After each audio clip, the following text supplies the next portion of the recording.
আমি যদি একটু তীর্থস্থানে যেতে পারতাম তাহলে আমার এই জনমটাকে আমি সার্থক মনে করতাম।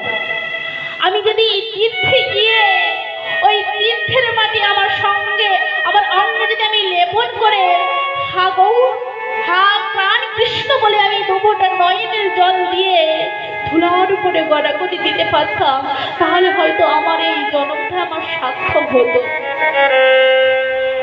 তাই বড় আশা জাগলো, তীর্থে যাওয়ার বড় মনোবাসনা জেগেছে। তাই বড় ব্রাহ্মণ কি করেছে, তার 3 ছেলেকে দেখলো। বড় খোকা,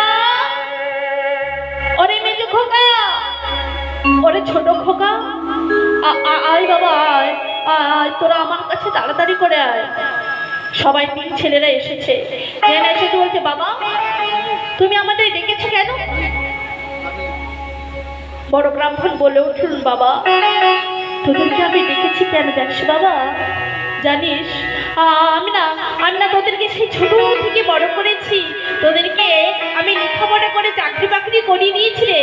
জানিস তো বাবা, আমি না তোদের কাছে একদিনের জন্য আমি কিছুই চাইনি। আমি আমার বলতে তোদের কাছে একটা কানা করিও আমি চাইনি রে বাবা।